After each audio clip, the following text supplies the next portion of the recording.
As we go through the top schools look for, I think one thing I want to make it very clear that this is a sort of a misunderstanding and misconception. Especially today, we are talking about engineering.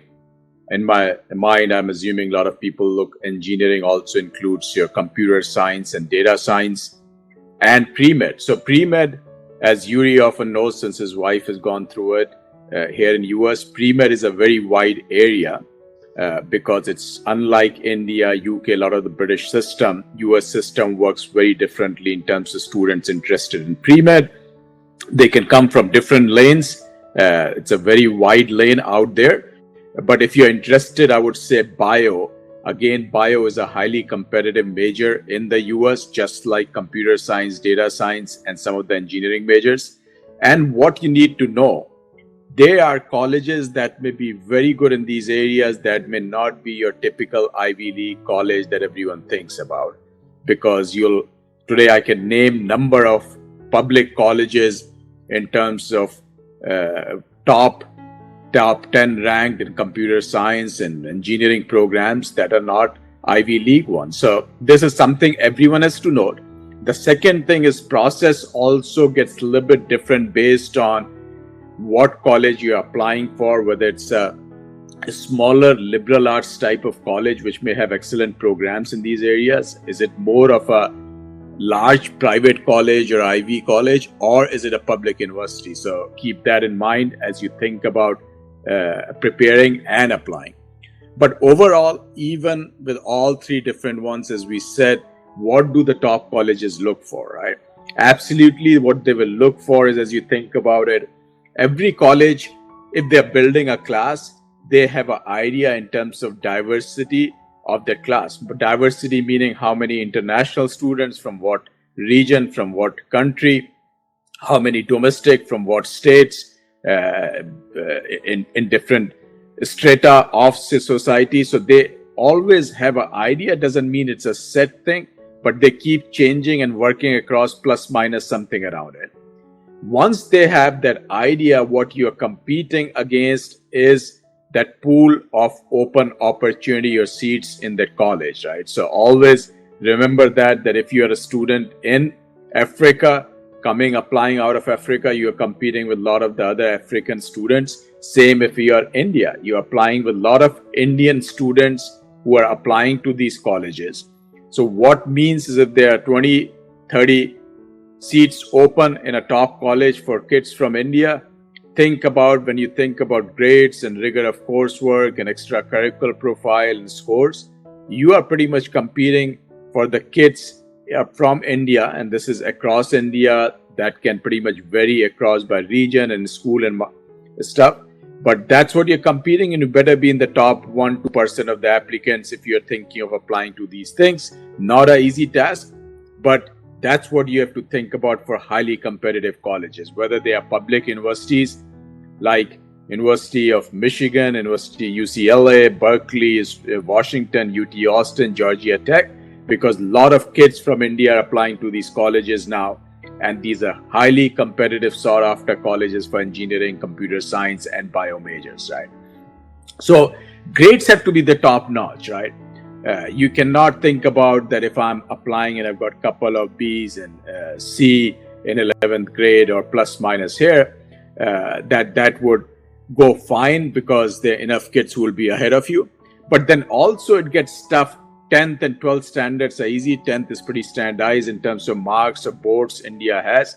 11th is where the differentiation happens, and that's where the majority of weight is.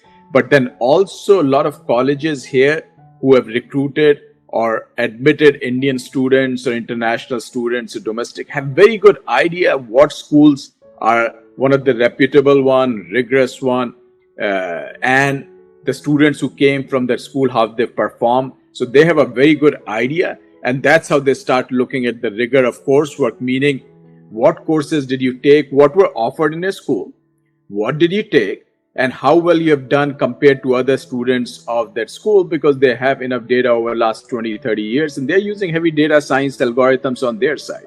When you apply, they download your transcript and grades into their systems, and they have built a lot of those things where they can easily figure out that where you stand. And there's always that plus minus 10%. There's no perfect answer. This is unlike the test exams we have in India or GPA system or British system.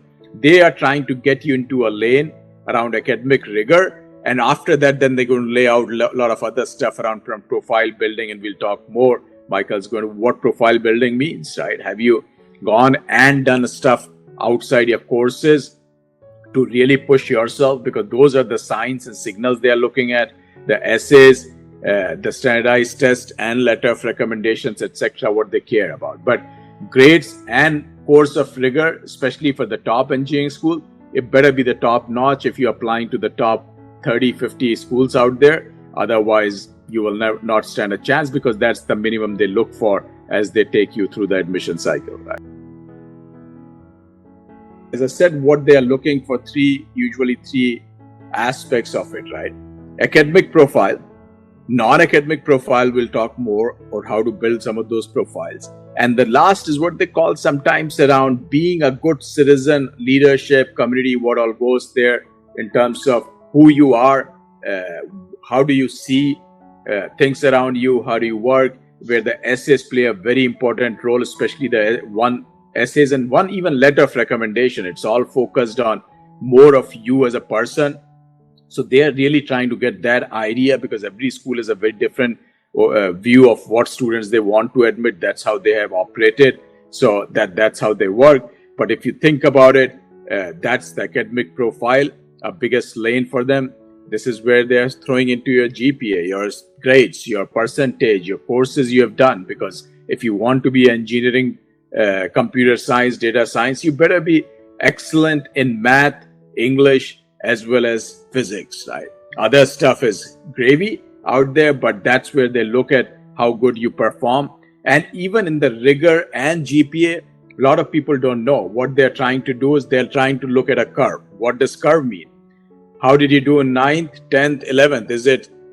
Is the curve going up or coming down? Because they know a kid who's on the downward path will definitely struggle in college, because they can see it from the curve, unless there was some situation which were unique for the student that they want to write about.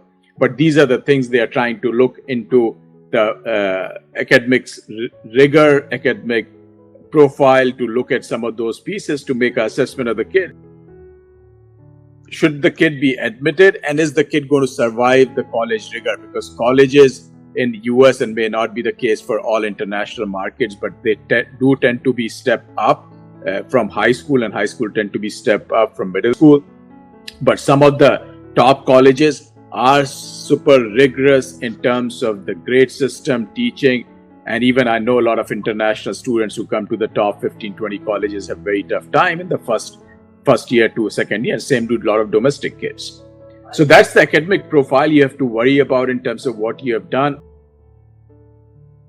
Non-academic profile, right? This is other stuff we were talking about. They're trying to make an assessment again in non-academic profile in terms of your interest level. Again, at what level did you push yourself, the non-academic profile? And this is very important. No penalty for taking non-academic stuff. But again, if you think in a top college where they may be going through a lane of non-academic admits that you will make it because you played badminton, you played table tennis. Now, there are enough kids who do that. So you really have to stand out at a national level, regional level for them to even think about you, especially for a sports where they recruit or some other talent. So really need to make sure you perform at a very high level if you're looking at the non-academic profile to be your spike, what I call. If you think that that's what is going to get you, you better have a very strong spike in the non-academic profile. How to decide the extracurricular again goes back to the first question you need to ask as a student or as a parent. What is my kid interested in? And extracurriculars do play important role because of number of reasons which I want to say. It's not just about what you did, right? What they're trying to figure out is the story behind it. They're also trying to see you as a kid, which is what I call the signaling mechanism in terms of how you pushed yourself when you were passionate about something. How did you build yourself? So this fits into the overall of who you are and what you are interested in, what you can do when you push yourself, and how far can you go, right?